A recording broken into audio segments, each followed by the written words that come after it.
So Viktor Orban lost the elections yesterday in Hungary, and I think it's a disaster, not just for Hungary that he lost, but also for us and the rest of Europe, because Hungary under Viktor Orban was the only country putting up a real resistance to the EU. The only one. The only one. He did it when it came to immigration. He did it when it came to sending all of the money to Ukraine. He did it when it comes to, in general, just protection of European values, Christianity, and heritage.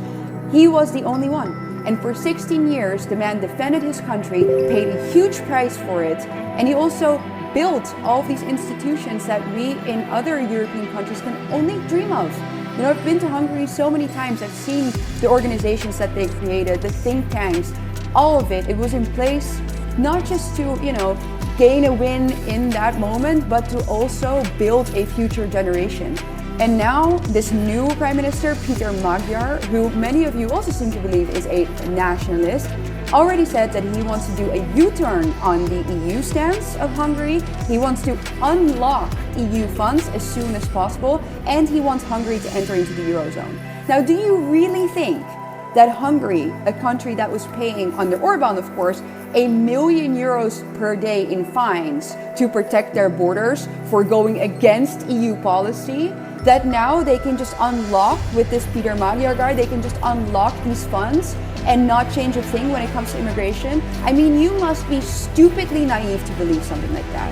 And of course that's going to happen, because Ursula von der Leyen, Pedro Sanchez, Macron, all the bad people are celebrating right now. They're all happy. Soros, they're all very happy that Orban is now out of office.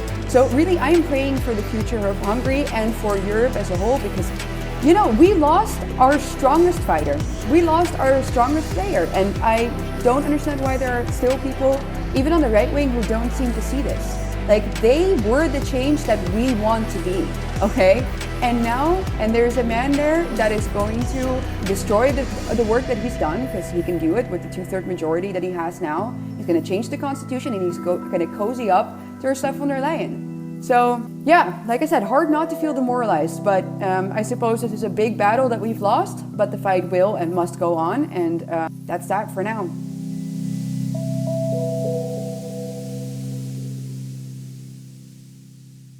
So who is them? I mean, why? So clearly there is a very well-organized, very well-funded effort to eliminate the white population of Europe. I mean, because it is being eliminated and You're not allowed to notice it, you'll be punished by police and courts you pay for if you notice what's happening to your ancestors' homeland. So that's all just true.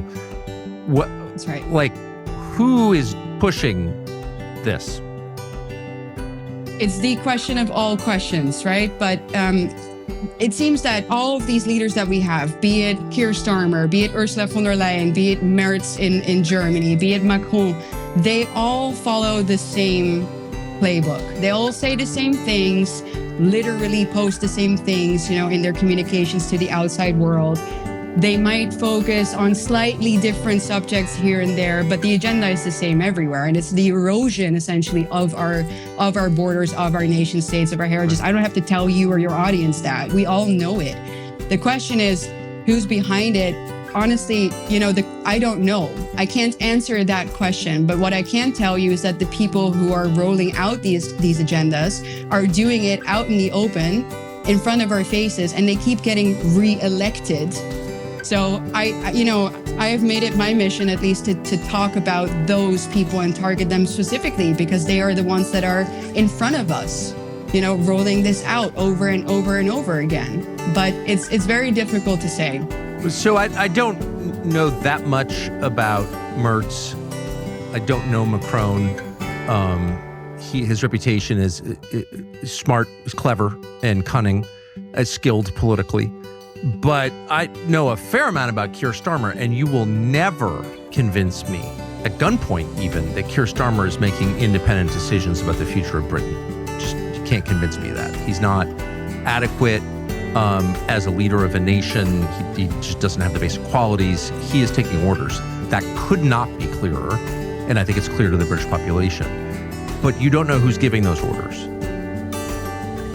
No, I mean, I don't know who's giving those orders. I think if we would know, it would be easier to stop this from happening, right? But that is, I think, part of the agenda, is that we don't exactly quite know who's behind.